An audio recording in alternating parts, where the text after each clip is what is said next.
ഇന്ന് 2025 ഏപ്രിൽ 30 ബുധനാഴ്ച, അക്ഷയ തൃതീയ ദിവസം. എന്നെ കാണുകയും കേൾക്കുകയും ചെയ്യുന്ന എല്ലാ ഈശ്വര ചൈതന്യങ്ങൾക്കും ശ്രീനിവാസപ്പയുടെ വിനീത നമസ്കാരം. ഇന്ന് ഷൊർണൂർ റൂമിലിരുന്നാണ് ഈ വീഡിയോ റെക്കോർഡ് ചെയ്യുന്നത്. ഇന്ന് രാവിലെ ഉച്ച കഴിഞ്ഞ് എറണാകുളത്ത് തിരിച്ചെത്തും. രാവിലെ 10 മണി കഴിഞ്ഞാണ് ട്രെയിൻ, അതുകൂടി അറിയിക്കുന്നു. അപ്പോൾ മിനിഞ്ഞാന്ന് വന്നതാണ്. എല്ലാം ഞാൻ യൂട്യൂബിൽ അപ്ഡേറ്റ് ചെയ്തിട്ടുണ്ട്. അപ്പോൾ ഇന്ന് അക്ഷയ തൃതീയയാണ്. അക്ഷയ തൃതീയ പറയുന്നത്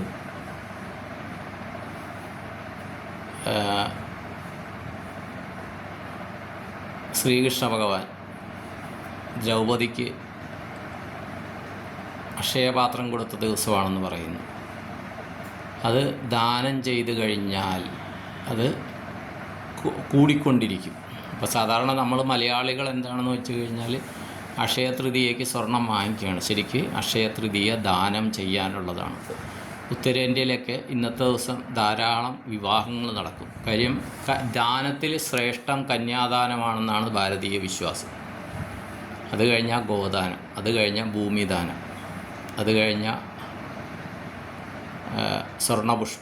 സ്വർണം. അങ്ങനെയാണ് അതിൻ്റെ ഇത് പ്രയോറിറ്റി വരുന്നതെന്നാണ് എൻ്റെ ഒരു അറിവ്. അപ്പോൾ ആ ദാനത്തിന് പ്രത്യേകതയുള്ളത് കൊണ്ട് തന്നെ ഇന്ന് കൂടുതൽ മുഹൂർത്തങ്ങളൊന്നും നോക്കാണ്ട് അക്ഷയ തൃതീയ വിവാഹത്തിന് ഉത്തമമാണെന്നുള്ള വിശ്വാസമുണ്ട്. അപ്പോൾ വിവാഹം എന്ന് പറയുന്നത് ഒരു കന്യകയെ അവരുടെ മാതാപിതാക്കൾ ഒരു പയ്യന് ദാനം ചെയ്യുന്ന ചടങ്ങാണ്. ഭാരതീയതനുസരിച്ച് ദാനം ചെയ്യുന്ന ചടങ്ങാണ്. അതാണിപ്പോഴും നമ്മൾ മലയാളികളാണെങ്കിൽ വധുവിൻ്റെ അച്ഛൻ പയ്യൻ്റെ കൈ പിടിച്ചു കൊടുക്കുന്നത്, അത് ദാനമായിട്ട് നൽകുന്നു എന്നുള്ളതാണ്. അപ്പോൾ അത്രയ്ക്ക് ശ്രേഷ്ഠതയുണ്ട് വിവാഹം എന്നുള്ള ചടങ്ങിന്. അപ്പോൾ ഇന്ന് അക്ഷയ തൃതീയ ദിനത്തിൽ ഓരോരുത്തരും ചെയ്യുന്ന ദാനധർമ്മങ്ങൾ, ഇതിനു മുമ്പ് ചെയ്ത ദാനധർമ്മങ്ങളും ഇന്ന് ചെയ്യുന്ന ദാനധർമ്മങ്ങളും അത് 1000 മേനി വിളവോടെ എല്ലാവരുടെയും ജീവിതത്തിൽ തിരിച്ചു ലഭിക്കട്ടെ എന്ന് പ്രാർത്ഥിക്കുന്നു. അതുപോലെ ഇവിടെയൊക്കെ ചെയ്ത ഇന്നലെയൊക്കെ അവിടെ പരാശക്തിയും പരിവാര ദൈവങ്ങളും, ഒരു കുടുംബക്ഷേത്രമാണ്. അവിടെ അവർക്ക് നമ്മൾ അനുഭവിക്കുന്ന കാര്യങ്ങൾ എന്തുകൊണ്ടൊക്കെയാണെന്ന് നമുക്ക് പല ബുദ്ധിമുട്ടുകളൊന്നും, പക്ഷേ പണ്ടത്തെ കാലത്ത് ഏത് ജാതി സമൂഹമാകട്ടെ അവർ ഈശ്വരൻ എന്ന് പറയുന്ന ശക്തിയെ പൂർണ്ണമായും വിശ്വസിച്ചുകൊണ്ട് അതിനെ അവർക്കറിയുന്ന രീതിയിൽ ആചരിച്ച് വന്നിരുന്നു. അതാണ് ഈ വെച്ച് സേവ എന്നൊക്കെ പറയും. അങ്ങനെ ആചരിച്ച് വന്ന് കുടുംബം പുരോഗതി പ്രാപിക്കും. നല്ല വിദ്യാഭ്യാസമാകും, നല്ല രീതിയിലുള്ള വരുമാന മാർഗമാകും, നല്ല ജീവിത സാഹചര്യങ്ങളാകുമ്പോൾ പതുക്കെ ഈ ദേവതകളോ ഈ വിശ്വാസ പ്രമാണങ്ങളോ പഴഞ്ചനായിട്ട് മാറുമ്പോൾ പ്രത്യേകിച്ച് ഒരു ലാസ്റ്റ് ഒരു 100 വർഷത്തെ ചരിത്രം എടുത്തു കഴിഞ്ഞാൽ നമ്മൾ ബ്രിട്ടീഷ് അധിനിവേശം അല്ലെങ്കിൽ വിദേശ അധിനിവേശം വന്നു കഴിഞ്ഞപ്പോഴത്തേക്കും ഭാരതീയമായ വിശ്വാസങ്ങളൊക്കെ പഴഞ്ചനാണെന്നും ആ വിശ്വാസങ്ങൾ ആണ് ശ്രേഷ്ഠമെന്നുള്ള രീതിയിൽ വന്നു. പാശ്ചാത്യ വിദ്യാഭ്യാസ സമ്പ്രദായം എല്ലാം ഇതിനെ സ്വാധീനിച്ചു.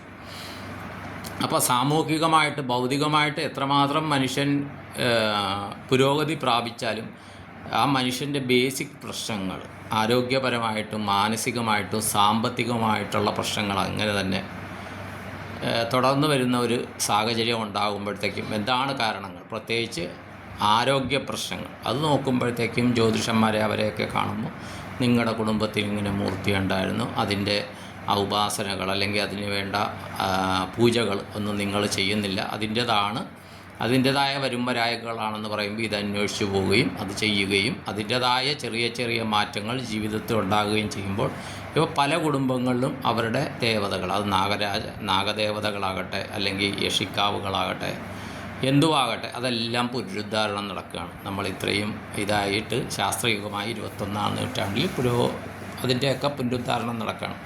അപ്പോൾ ഈശ്വരൻ എന്നുള്ള ശക്തിയുടെ അധീനതയിലാണ് ഈ സംസാര സാഗരം, ഈ ജഗത്സർവം, ദൈവാധീനം ജഗത്സർവം എന്നുള്ള കാര്യം ഊട്ടിയുറപ്പിക്കുന്ന രീതിയിൽ ധാർമ്മികമായിട്ട് വേണം മനുഷ്യൻ ജീവിക്കാനെന്ന് ഒന്നുകൂടി ഓർപ്പിക്കുന്ന രീതിയിൽ ഇവിടുത്തെ സർവ്വചരാചരങ്ങളും ഈശ്വരൻ്റെ സൃഷ്ടിയാണെന്നും ആ ഒരു ഭയഭക്തി ബഹുമാനത്തോടുകൂടി ദേവയജ്ഞം ഋഷിയജ്ഞം, പിതൃയജ്ഞം, ഭൂതയജ്ഞം, അതിഥിയജ്ഞം ഇത്രയും കാര്യങ്ങൾ ചെയ്ത് മനുഷ്യൻ നല്ല രീതിയിൽ ജീവിക്കണമെന്നും ഓർമ്മിപ്പിക്കുന്ന ഒരു സാഹചര്യമാണ് ഇപ്പോഴുള്ളത്.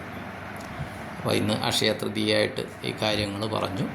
അപ്പോൾ എൻ്റെ ഉപാസനയുടെ പുണ്യം, അതുപോലെ ഇവിടെ നടത്തുന്ന ക്ഷേത്ര ദർശനങ്ങളുടെ പുണ്യം, അതുപോലെ ഇന്നലെ നടന്ന അവിടുത്തെ ആ പരാശക്തിയും പരിവാര ദൈവങ്ങളുടെ ആ ത്രികാല പൂജയിൽ ഞാൻ പങ്കുകൊണ്ട് അതിൻ്റെതായ പുണ്യം എന്നെ കാണുന്ന കേൾക്കുന്ന നിങ്ങൾക്കേവർക്കും കുടുംബാംഗങ്ങൾക്കും നമ്മുടെ എല്ലാ കുടുംബാംഗങ്ങൾക്കും പകർന്നു നൽകുന്നു.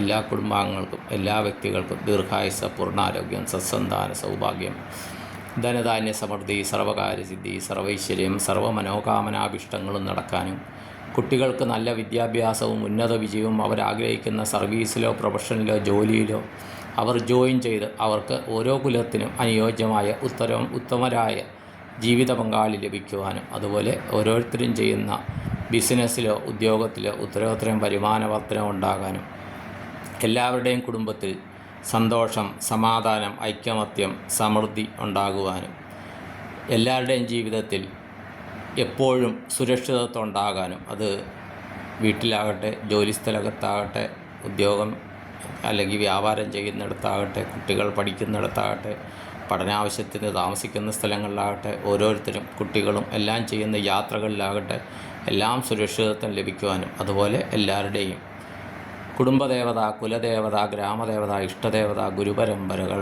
പിതൃക്കന്മാരുടെ എല്ലാ അനുഗ്രഹം കൊണ്ട് എല്ലാവരുടെയും ജീവിതത്തിൽ സദാ സർവദാ സർവത്ര പോസിറ്റീവായ കാര്യങ്ങൾ നടക്കാനും മനസ്സ വാച കർമ്മണ മനസ്സുകൊണ്ടും വാക്കുകൊണ്ടും പ്രവൃത്തി കൊണ്ടും ദൈവികമായ പോസിറ്റീവായ കാര്യങ്ങൾ ചെയ്യുവാനും അത് നൂറുമേനി വിളവോടുകൂടി, നൂറുമേനി സമൃദ്ധിയോടുകൂടി, സന്തോഷത്തോടുകൂടി അത് നമുക്ക് തിരികെ ലഭിക്കുവാനും ഇന്നത്തെ അക്ഷയ തൃതീയ ദിവസം എല്ലാവരുടെയും ജീവിതത്തിൽ എല്ലാവിധ നന്മകളും ദാനം ചെയ്യാനുള്ള പുണ്യ ഇത് ചെയ്തിട്ട് എല്ലാവിധ നന്മകളും ഉണ്ടാകാനും എൻ്റെ ഗുരുപരമ്പരകളോടും ഉപാസനാമൂർത്തികളോടും എല്ലാം പ്രാർത്ഥിച്ച് സങ്കല്പം ചെയ്തുകൊണ്ട് നിർത്തുന്നു. എല്ലാവർക്കും നന്ദി, നമസ്കാരം. All the best to all. Thank you all. നിങ്ങളുടെ സ്വന്തം ശ്രീനിവാസ്.